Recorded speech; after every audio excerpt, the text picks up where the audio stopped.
Hello students, welcome to 11th physics class. तो 11th physics में आज मैं आपको करवाऊंगा फ्रिक्शन। फ्रिक्शन जो हिंदी मीडियम से बच्चे आए हैं, घर्षण बल पढ़ा होगा आपने 8th 9th क्लास में, वही होता है घर्षण बल। तो अब थोड़ा सा उसी को ही डिटेल में सिखाया जाएगा। चीज़ तो वही रहेगी लेकिन इसके बारे में थोड़ी सी डिटेल आएगी। अब तो फ्रिक्शन क्या होता है? फ्रिक्शन के बिना एक्चुअली में हमारी लाइफ पॉसिबल है ही नहीं। धरती पे या किसी भी प्लेनेट पे बिना फ्रिक्शन के लाइफ पॉसिबल नहीं है, क्योंकि बिना फ्रिक्शन के खड़ा नहीं हो सकता आदमी, बैठ नहीं सकता, चल नहीं सकता, कोई भी चीज़ टिक नहीं सकती, पहाड़ नहीं टिक सकेगा ज़मीन पे, तो पॉसिबल ही नहीं है। तो फ्रिक्शन देखो क्या होता है। जैसे अब मैं बोर्ड पे कुछ लिख रहा हूँ, जैसे फ्रिक्शन ही लिख देता हूं, जो चीज समझानी है वो ही मैंने लिख दी, फ्रिक्शन। तो जो पेन की नोक है और बोर्ड है, इनके बीच में घर्षण बल लगा है, फ्रिक्शन लगा है, तभी मैं इस पे लिख पाया हूं। अगर फ्रिक्शन नहीं लगा होता तो मैं नहीं लिख पाता। तो ये होता क्या है, इसको इलस्ट्रेट करने के लिए देखो, ये जैसे फिजिक्स की बुक है और ये डस्टर है। एक मिनट नीचे कर देता हूँ थोड़ा इसको। तो देखो, इसको इलस्ट्रेशन देखो इसका, ये बुक है और ये डस्टर है। दोनों का जो सरफेस है, ये बुक का सरफेस और ये डस्टर का सरफेस, तो दोनों के बीच में एक फोर्स लग रहा है। उसी फोर्स के कारण डस्टर नीचे नहीं गिर रहा है, फिसल नहीं रहा है, नीचे नहीं गिर रहा है। तो उसी फोर्स को फ्रिक्शन कहते हैं। Friction is the force which comes into play between the surfaces of objects when one object moves और tends to move over the other object. एक वस्तु दूसरी वस्तु पे मूव करे या मूव करने की कोशिश करे तो वो फ्रिक्शन होता है। अब जैसे देखो, इसको थोड़ा तिरछा करता हूं मैं, अभी नहीं गिरा, अभी नहीं गिरा, फ्रिक्शन लग रहा है, फ्रिक्शन लग रहा है, इसी कारण तो गिर नहीं रहा है। अगर इनमें फ्रिक्शन नहीं होता तो मामूली सा टेढ़ा होते ही गिर जाता नीचे। ज्यादा टेढ़ा करूंगा तब ये नीचे गिरेगा, तब ये नीचे गिरेगा। तो this is force of friction. अब फ्रिक्शन की डेफिनेशन को एक बार फिर मैं रिवाइज कर देता हूँ। Friction is the force which comes into play between the objects when one body moves or tends to move over the other body. Move करती है, मूव करने की कोशिश करती है, तो एक फोर्स लगता है दोनों के सरफेसेस के बीच में, उसको फ्रिक्शन कहते हैं। आगे है कॉज ऑफ फ्रिक्शन। क्या कारण है फ्रिक्शन का? Cause of friction. अब फ्रिक्शन के दो काजेज हैं। एक तो कारण है, जो मेन कारण है वो ये है कि सरफेस चाहे कितना भी चिकना हो, कितना भी प्लेन हो, उसको जब माइक्रोस्कोप से देखेंगे तो उबड़ खाबड़ दिखेगा, ऐसे दिखेगा, इस प्रकार का सरफेस, इस टाइप का सरफेस दिखेगा, उबड़ खाबड़। जैसे कई रोड्स टूटे हुए देखे होंगे आपने, कई जगह पे तो रोड में गड्ढे नहीं होते बल्कि गड्ढों में रोड होता है, इतने ज़्यादा ज़बरदस्त गड्ढे होते हैं। तो उस टाइप का दिखेगा माइक्रोस्कोप से देखेंगे तो कोई भी सरफेस, चाहे कितना भी प्लेन हो। जैसे बोर्ड है, बोर्ड ही देखो काफ़ी प्लेन है, लेकिन इसको माइक्रोस्कोप से देखेंगे तो इस टाइप के गड्ढे दिखेंगे। अब जो नीचे की तरफ जो आया हुआ है उसको तो कहते हैं वैली। वैली वैसे घाटी को कहते हैं, जो नीचे की ओर होती है उसको घाटी कहते हैं, वैली। और जो ऊपर की ओर उभरा हुआ है, उभरा हुआ जो सरफेस है ये वाला, इसको कहते हैं रिज। द वन का जो friction is ridges and valleys. अब इन पे कोई चीज चलेगी तो अनजान आदमी भी समझ जाएगा कि प्रॉब्लम तो होगी। एक तो बिल्कुल प्लेन रोड पे गाड़ी चलानी हो और एक गड्ढों वाले रोड पे गाड़ी चलानी हो तो प्रॉब्लम तो होगी।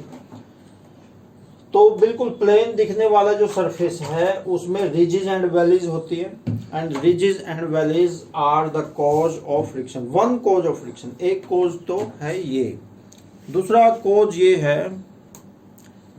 अब सेकंड कॉज है इसका atomic and molecular force of attraction।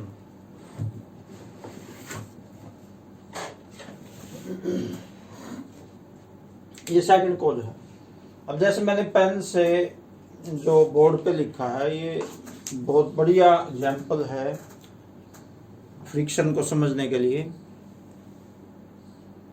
तो एटॉमिक एंड मोलिकुलर, अब देखो पेन की जो नोक है और बोर्ड के जो एटम्स हैं, मॉलिक्यूल्स हैं, उनके बीच में फोर्स ऑफ अट्रैक्शन लगता है। उसी फोर्स ऑफ अट्रैक्शन के कारण पेन की जो आगे शाही है, थोड़ी सी इंक है, वो यहाँ पे चिपक गई। तो ये जो चिपकी है इंक, वो इसके फ्रिक्शन के कारण चिपकी है।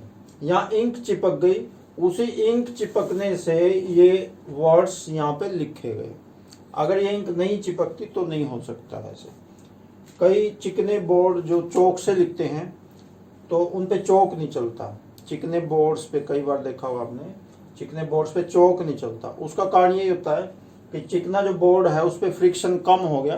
फ्रिक्शन कम होने के कारण चौक का जो मटेरियल है, कैल्शियम है, वो बोर्ड पे चिपक नहीं पाता और अक्षर उस पर नहीं लिखे जा सकते।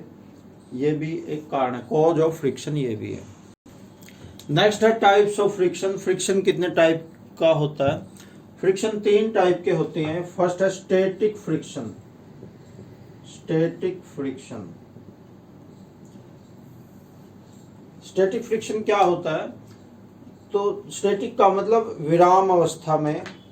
तो देखिए मैं अभी ये आपको एक्सप्लेन करता हूँ। जैसे बुक के ऊपर डस्टर है, अभी दोनों रेस्ट पे हैं, रेस्ट पे हैं दोनों। तो जब रेस्ट पे हैं तो दोनों के जो सरफेसेस हैं उनके बीच में जो फोर्स लग रहा है, डस्टर और बुक के जो सरफेस के बीच में जो फोर्स लग रहा है वो स्टैटिक फ्रिक्शन है। दोनों जब विराम अवस्था में हैं तो ये हो गया स्टैटिक फ्रिक्शन। सेकंड होता है लिमिटिंग फ्रिक्शन।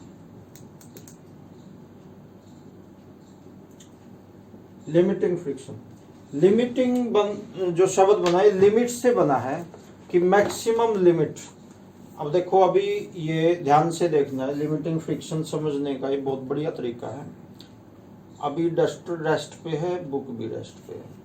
अब जैसे इसको मैं अभी तिरछा करता हूँ, बुक को अभी नहीं गिरा, इतना तिरछा कर दूंगा कि जब ये जस्ट गिरने ही वाला हो, लिमिट आ जाए, जब लिमिट आ जाए किसी चीज की, देखो ये देखो अब ये जस्ट गिरने ही वाला है, अब ये जस्ट गिरने ही वाला है।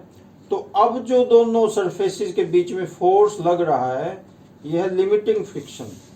जस्ट गिरने ही वाला हो, देखो ऐसे जस्ट गिरने ही वाला है तो ये अब जो फ्रिक्शन लग रहा है ये लिमिटिंग फ्रिक्शन।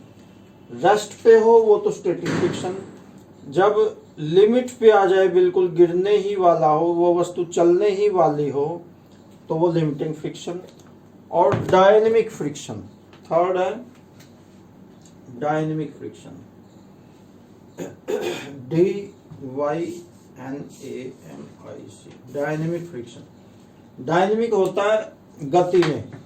अब ये जब चल रहा हो, देखो जैसे अब ये चल रहा है, चलते टाइम जो फ्रिक्शन लगता है वो होता है डायनेमिक फ्रिक्शन। ये देखो अब ये दोनों इसमें है, वेलोसिटी है दोनों में, मोशन में है, तो अब जो फ्रिक्शन लग रहा है वो डायनेमिक फ्रिक्शन है। This is dynamic friction. बिल्कुल आसान है, तीनों को समझना मुश्किल नहीं है। और डेफिनेशन वही बन जाएगी, डेफिनेशन तीनों की एक जैसी बनेगी, लास्ट में थोड़ा चेंज करना है तीनों में बस। तो जो फ्रिक्शन की डेफिनेशन है उसी से तीनों की डेफिनेशन बन जाएगी। The force which comes in to, static की देखो कैसे बनेंगे, the force which comes in to play between the surfaces of two objects when both objects are at rest, ये लिखना लास्ट में, both objects are rest is called static friction. Limiting friction में वही definition ही होगी, the force which comes into play between the surfaces of two objects when one object is on the verge of starting on another surface, another object, on the verge of moving, moving शब्द भी आना है, on the verge of moving on another object, when one object is on the verge of moving on another object। on the verge of का मतलब होता है कि कगार पर जब कोई चीज पहुंचे, यानी लास्ट पॉइंट, लास्ट पॉइंट जब किसी का जो धैर्य जवाब दे जाए, हौसला जवाब दे जाए, तो उसे कहते हैं ऑन द वर्ज ऑफ। जैसे किसी को कुछ कहते रहे, वो चुप है, और कहे उसको कुछ तब भी चुप है, और कहें और तब भी चुप है। अब एक लिमिट आएगी कि उसका धैर्य जवाब दे जाए, उसकी सहन शक्ति जवाब दे जाएगी, चुप नहीं रहेगा, वो कुछ ना कुछ फिर अपोज करेगा, बोलेगा, तो उसको कहते हैं ऑन द वर्ज ऑफ। तो लिमिटिंग फ्रिक्शन वो हो गया जब वस्तु जस्ट चलने ही वाले दूसरे वस्तु पे। आगे डायनेमिक फ्रिक्शन भी उसी प्रकार से, the force of friction which comes into play between the surfaces of two objects when one object is moving on another object। moving आएगा इसमें तो आएगा both objects are at rest। limiting में आएगा when one object is on the verge of moving, और dynamic में आएगा when one object is moving on another object। यह भी मैंने आपको दिखाई दिया है, जैसे गाड़ी चल रही है स्पीड में है सड़क पे, तो सड़क एक सरफेस है, सड़क और गाड़ी के टायरों के बीच में उस टाइम जो फ्रिक्शन लगता है उसको ये कहते हैं डायनेमिक फ्रिक्शन कहते हैं। तो ये जो फ्रिक्शन है ये अपोजिंग फोर्स है, ये मोशन का विरोध करता है। ये फ्रिक्शन नहीं चाहता कि कोई वस्तु दूसरी वस्तु पे चले, कोई वस्तु दूसरी वस्तु पे चलती है तो उसका विरोध करता है। जैसे देखो ये चलने की कोशिश कर रहा है डस्टर, तो इसके बीच में फोर्स है, वो इसके चलने का विरोध कर रहा है, उसको फोर्स ऑफ फ्रिक्शन कहते हैं। तो अपोजिंग फोर्स है ये।